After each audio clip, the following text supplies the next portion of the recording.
Yeah.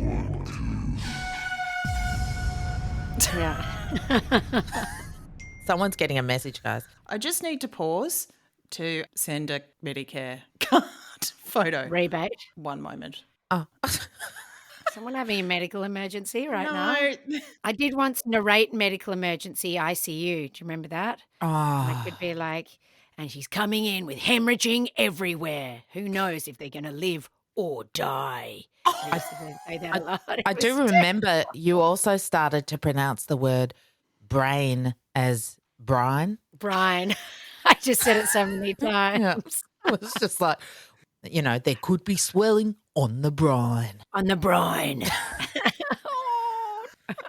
That's not happening. That's not why you're looking at your Medicare card, though, is it, Victoria?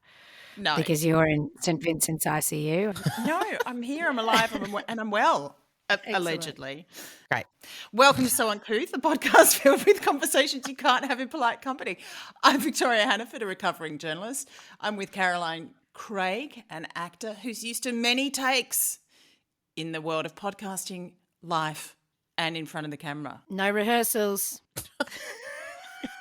We're with our friend, the mysterious Bunsen burner, who is, as ever, a mystery, and it will remain so until such time when she decides to reveal her true identity. Well, When's it going to happen, Bunsen? in the afterlife, perhaps. Perhaps it's a mystery to her. That's what I'm wondering. As you were, Victoria. We are three friends who live in three different cities, and you're joining our weekly catch-up, and we're delighted you're here with us. Now, I think after last week, I just wanted to issue a correction corner. I mean, we're not really that wedded to truth, but I did, after talking about religious people, myself, my family. Did you get yourself into a bit of hot water? No. Well, actually, I'm yet to hear from my family about the various allegations. No, but it was Mark Fennell. I think I said something about him maybe still having faith. Apparently that's not true. He's very distanced from religion. He's no longer religious in any way. You did sort of say that you hadn't actually seen his kind of work about this because you were a bit like, oh, fuck, we've all been through it. Get over it. So I think you can be excused for not necessarily knowing all the facts. Thank you, Bunsen. I'm glad we got that cleared up. I'm sure Mark is too. Did yours and Mark's paths cross in your journalistic life?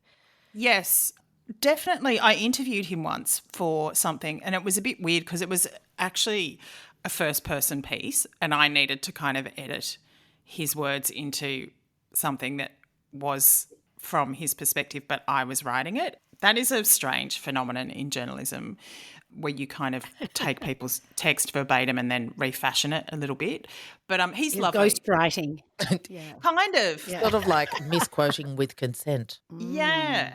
Well, that's not misquoting. You're probably communicating what you perceive to be the essence of the truth. Well, you're editing for clarity. He's done great things, though. I think maybe I came across him at Triple J when we were sort of there at the same time. He was doing film reviews or something. He was. But do you know when I think that you crossed over? It's probably when you were saying Husqvarna and he was saying some other brand of sewing machine when you were all speaking in tongues. But you Genomi.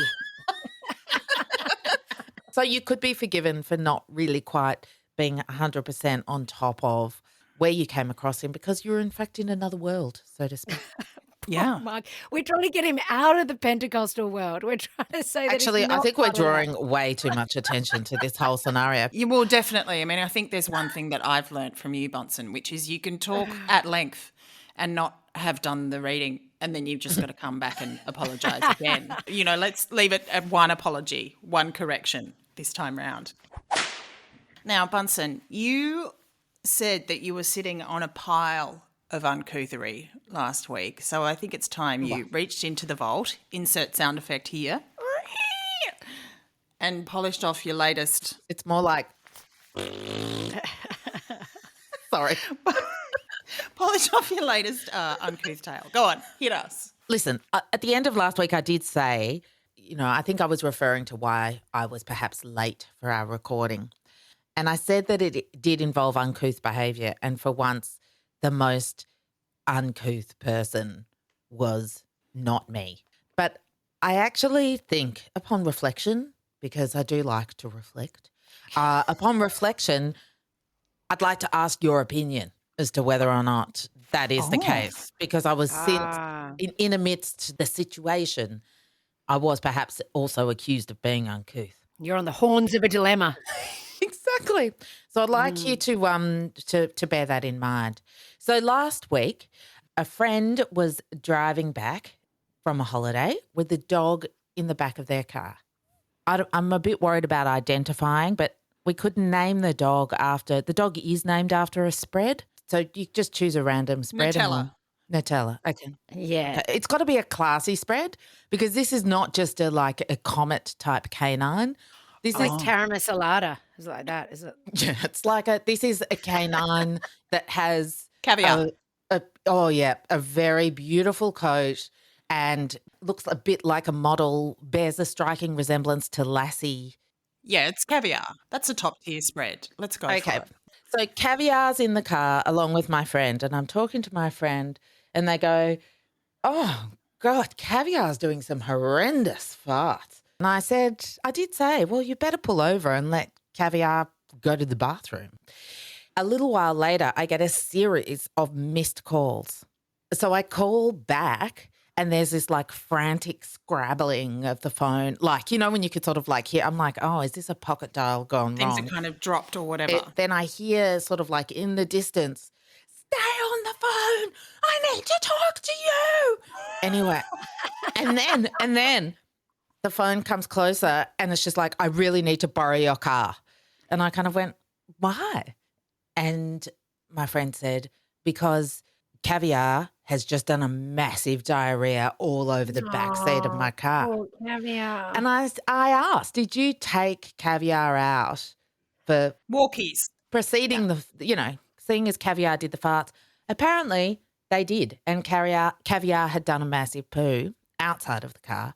But then a short time later, Caviar did a massive poo inside the car. Okay.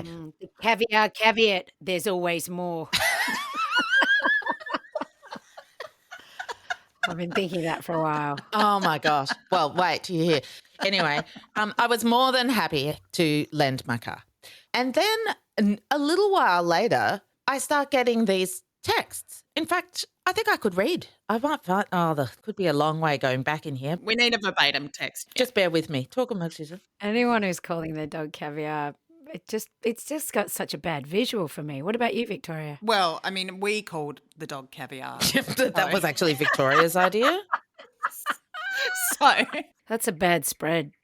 Oh. I can't even. It's like I've turned into an old person where I've. do you need to make the font larger, Bunsen? Here we go. So I generously lent my vehicle and then I receive a text which says, not sure who wins the prize for car requiring an industrial clean. That's rich. That's rich. Meaning that my car is so filthy it rivals the car that Caviar just pooed in. Yeah. And then That's I bad. responded saying, probably the one that has poo all over the back seat. And then Wow. I got a photo sent to me. Oh, I know where this is going. I got a photo sent to me that was like, check out the photo. And then I was like, okay. Perhaps my friend had a point because the photo, I can describe it here, is of something that's in a plastic bag. What are those Ziploc bags? Comet's poop. Not even. So it is a little open to the air. They're dangerous. God, I'm terrified. I'm actually frightened. sorry. This is so uncouth. What was in the bag? We need to see a photo. We need Yeah, visuals. send us the photo. We'll be the judge, mate. Okay. Oh, dear. Does she need to clarify who uses the car before we comment on the photo? Me. And some small children. But you know what? This is where your anonymity really comes in handy, Bunsen. Yeah. Now, Bunsen, Have you got it? I've got it. I've- And frankly, that's fine. That is a mouldy ham and cheese scroll.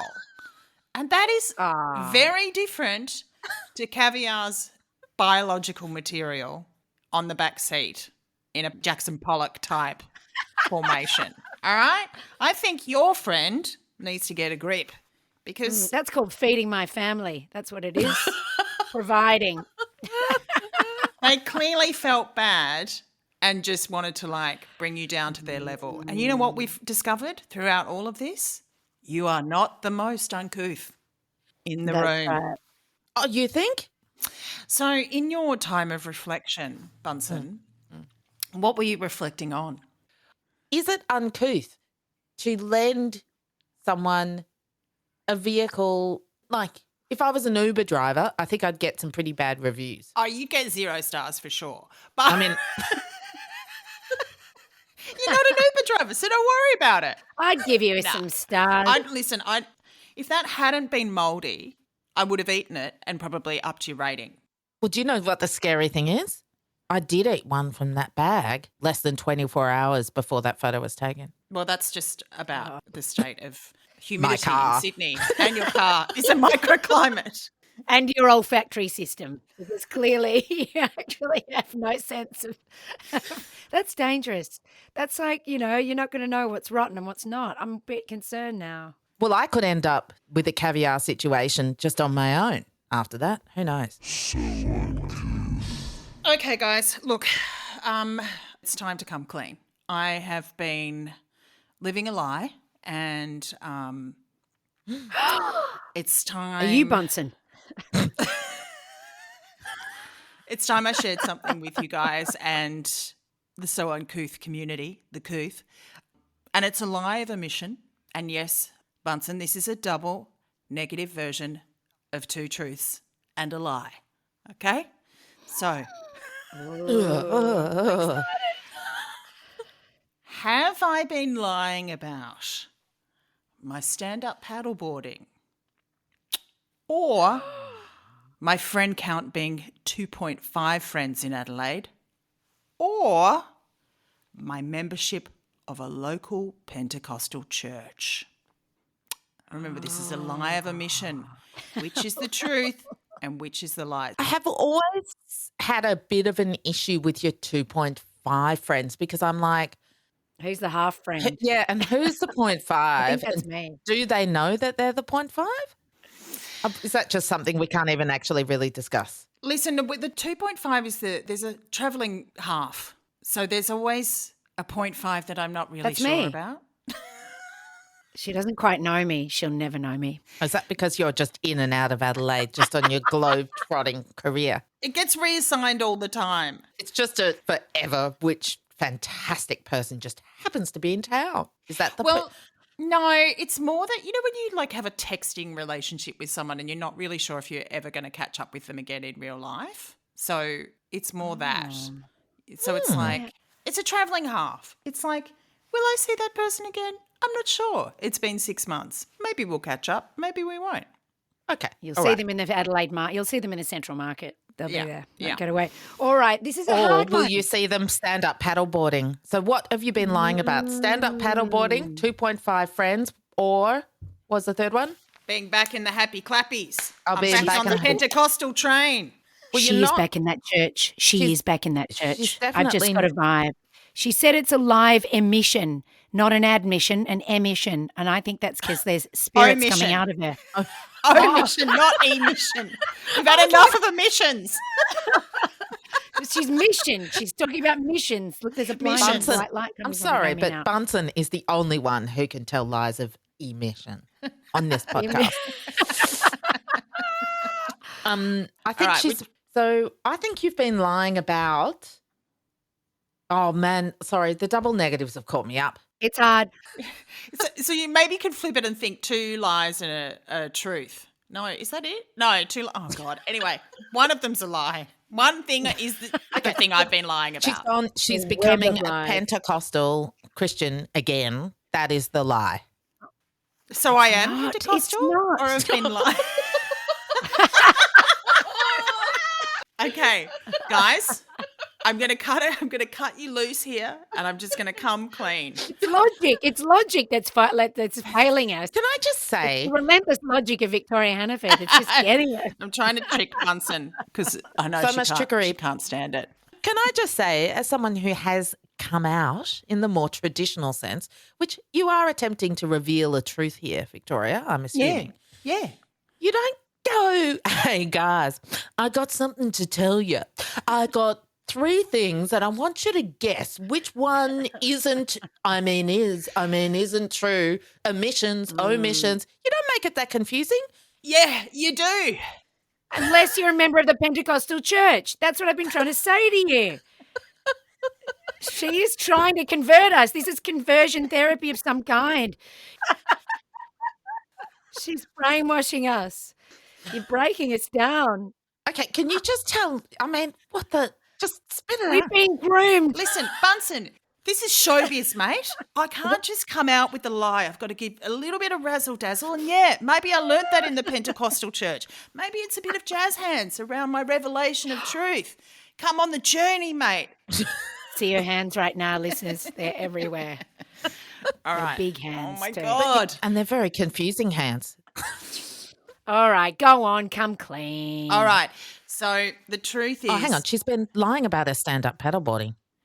Yes! Bingo! Ding, ding, ding, ding, ding. Oh, what? So you didn't go and help that lady with her board? I did. That was your whole redemption story, No. Victoria. Listen. That's sick. This is a lie of emission. Hot air coming out of the paddleboard and coming out of me. It is a mission. I have not been carving it up on my stand-up paddleboard. In fact, I have not been standing up on my paddleboard. I have been masquerading Liar. as a member of the stand-up paddleboard community when, in fact, it's time I live in my truth and my authenticity. I am, in fact, a member of the sit-down paddleboard community. All right? Is there anyone else in your community? Nothing to Are be you ashamed alone in your of. community? Yes, I am alone. Do they paddle by and go, it's stand-up paddleboarding? Is that what they say as they go past? They're very friendly and welcoming to me, even though I am clearly Different. I am fraudulent in that way. So I did try and stand up a couple of times and I found it not to my liking and also not to my level of balance. So You know what is incredible? It's really hard. It's actually really hard. it's too hard. I know that I can't talk because you did labour for sort of approximately a decade under the illusion that I was a quite good surfer. So I do understand how this happens, Victoria, but I'm also just kind of going, hang on a second. I was on holiday with you and that stand-up paddleboard in the water many times this past December or January.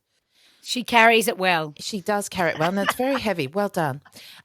But every single time it was in the water, I never once saw her on it. The only part of Victoria's body that was touching the paddleboard was her elbows, as she essentially used it as a tiki bar without the drinks. Do you remember? It was so great. We just sort of like leant on it in the water for an hour with another friend, just chatting. It was fantastic. And I'm not complaining about that at all. And I do not want to shame you. And I want you to feel comfortable in who you are and know that you can be welcome, even if there is no one else like you, Victoria.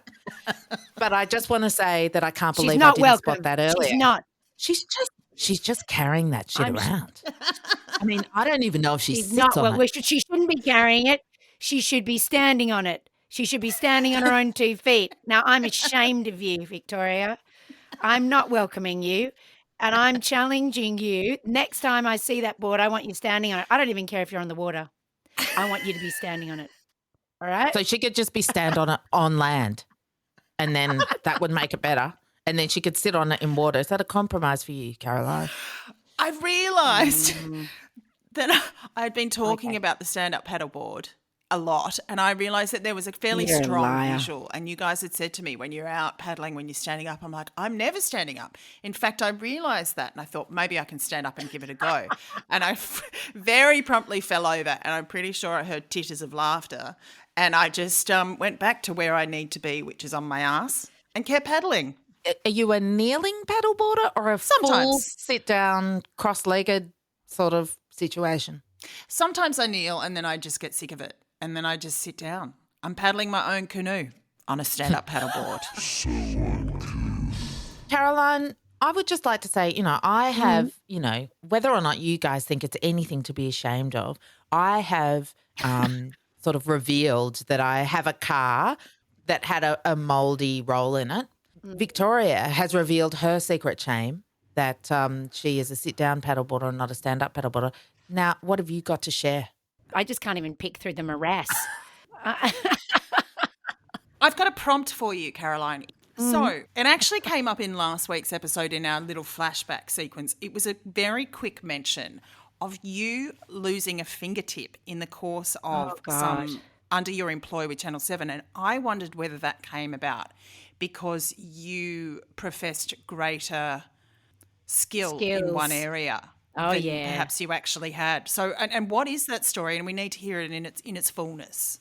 Oh God, it was I think I was pretending to be very brave. I reckon I was like 1 week into the job, and what they needed to do was a police search and rescue squad, and they were going to do a big stunt for the football match. It's a blue ribbon football match, which is a charity match, which is to raise money for families of police people who have died in service, right? So great cause. And was it being great cause broadcast on Channel 7 at the same time? Channel 7 owned the football at the time. It was kind of a big deal, and I was like, oh yeah, I'll do it. This is floating around the publicity office at the time. Yeah, I'd love to do that. So you'd just been employed on Blue Heelers in the role of a police officer. And what were you going to have to do? Abseil down through the roof of the stadium, the new, which was at that point the Etihad Stadium, which I don't even know what it's been renamed so many times now. Marvel, I think, maybe. Yeah, Marvel, down in Docklands. And Channel 7 owned it, and it was a big deal. And this was going to be maybe even like the first match there. And St Kilda and Hawthorn were going to play. I was going to come down, be lowered down with the police search and rescue squad and present the cup for best and fairest at the end of the match. Was a chopper involved? Were you coming down out of a helicopter or just from the roof? No, just from the roof, which for clarity opens and closes depending on if it's raining. So it's an indoor stadium, so it's not like the MCG or anything like that. Anyway, I went and did all this training. I had this big training day. Got a day off work, woohoo! And I got to go, and the police search and rescue squad, who were amazing, showed me how to go up and up and up and up and up, and how to get higher and higher. I'd never abseiled before, and I don't know if you've ever done it, guys, but you get a massive adrenaline hit. So it's quite terrifying, and I am actually terrified of heights, but I just tricked myself into thinking I wasn't because I was too busy desperately trying to be liked. And I was holding these ropes, and we went off a sort of 2 meter thing, and I had a harness on, and I had a rope, and I had gloves, and it was all very safe. It was all really great. And then we went to the fire tower, the Melbourne Fire Brigade Tower, which is this huge tower in Richmond, jumping down off that. By that point, I was really high on this sort of thing. So this is all just one day of abseiling. Do you mean high like on adrenaline? Yeah, high on adrenaline, because I was terrified, because it's that thing where you got to lower yourself over, and rock climbers and all sorts of people like that will know this experience very well. And you've got to really trust your equipment. And then I got really excited. I'm bouncing down the walls. I'm really excited. We get to the top of the now Marvel Stadium, and we hadn't done a recce. No one had done a recce. It had started raining, and I was just wearing silly little runners. And then this photographer for the Herald Sun turns up on the roof, and they're taking photos, and I was like, oh, okay, great. I'm waving away background. I'm like, oh, let's get the background of the city in, and isn't this great? And were you clipped into a harness at this point? Train. I was clipped into a harness at this point, and the female cop was tying me off, and then I talked about how brave I was, and we were nearly ready to go, and we're waving, and we're having photos, and they said, okay, we're ready to go, and it was a terrible accident, because previously I'd asked the guy to tie my harness to his harness, the other cop, and he went off to test it, and the harness was we'd forgotten that it was tied to me, and he jumped off, and I'm still busy posing for photos, and I turned and went, oh, I don't have my gloves on, and then went boom, boom, boom, boom, boom, and slipped off the edge. and then we're swinging off the edge, and we're both swinging off the edge thanks to this amazing woman who'd tied us on already because she really wasn't sure. And the whole roof of it was like a margarine container. Do you know what I mean? It was like boom, boom, boom, boom, boom. It was really slippery. He was swinging down below me and she's like, you were right, you were right. It's like a 50 meter drop, 55 meter drop down to the oval. No one. And I said, yeah, I'm fine. And then, I was pretty shocked. And then I looked down at the other guy who was below me and he had blood all over his shirt. And I was like, oh, my God, I don't think he is fine. He's like, oh, actually, I think I might have hurt my hand. And meanwhile, I'm still smiling at the photographer, right? Because I'm just I so, would love to see these photos. yeah, I've got the whole roll of them, actually. I'm Jesus. smiling at the photographer. And then I hold up my hand and there's this moment where where in the photographs even, back in the day, because it's all pre-digital, right? I can see my finger, I can see my hand, and then I can just see bone. And then I Jesus, just Caroline. and my face just goes like, "Ah!" Like a baby, and it was really interesting because that's when the pain registered. And I was suddenly like, oh no, ah! And then there's like blood pouring down my arm. And the cop below me is like, okay, hey, clench your hand and fist, clench your hand and a fist. And they're like, okay, we'll pull you up. And I'm like, don't pull me up. I don't want to walk down all those stairs. I can't, like, please just lower us down.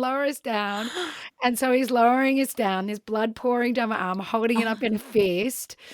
And I started just like going crazy. And I'm like going, you're simply the best. Better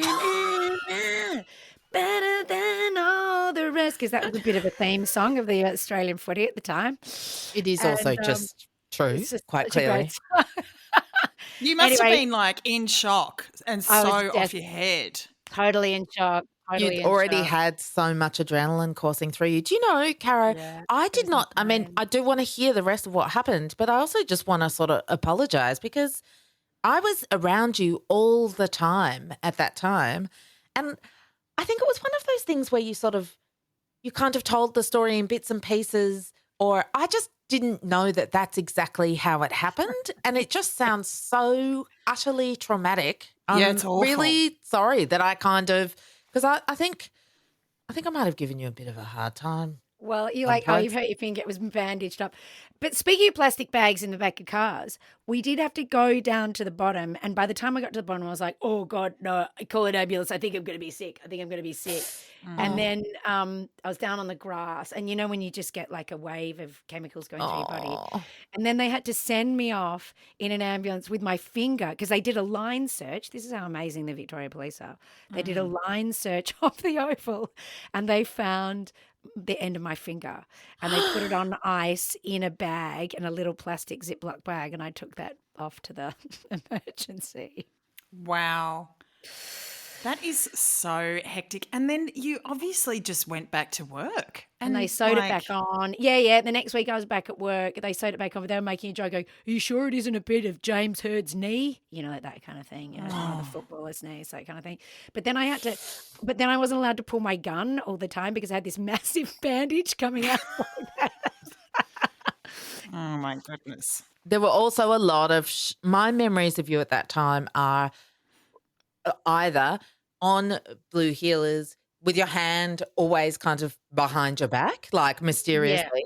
But the main memory is exactly what you're doing right now, which is raising your hand up as if you're like me in a school class, like a primary school Or classroom. a Pentecostal church, perhaps, Victoria. That's right. Hallelujah. It's the hallelujah stance.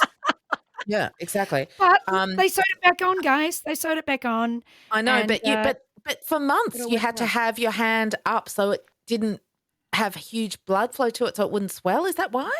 Yeah, it was just throbbing all the time. Oh. And I was on I don't remember a lot of that time because I was on a lot of painkillers. So Yeah, mate. Apparently I 'Cause do you're really great acting. That's my best acting is when I'm on. medicated. Caroline, I'm very sorry that happened to you. And I tell you who should be more sorry, Channel 7. They've been drugged through the mud recently. And I think it's time we drug them through the mud about this one too. Because I there was a know. lot of health and safety missing in that particular scenario. There were a It's a few. different time. Yeah, it was a different time. And look, my family was very anti suing. They're very anti all that sort of thing. And, my agents were like, you could pay off your flat. Get in there. You don't do it. We've got someone coming from Slater and Gordon now. Da, da, da. And I was like, oh, I don't know. And then it was either I sue the Victoria Police or I sue Channel 7, my employer. And it was a silly accident. It was a terrible thing that happened. Anyway, it's all worked out for the best. These are all part of the rich tapestries. All right. Well, it's time for our So Uncouth of the Week, which for this week I'm renaming No Thank You.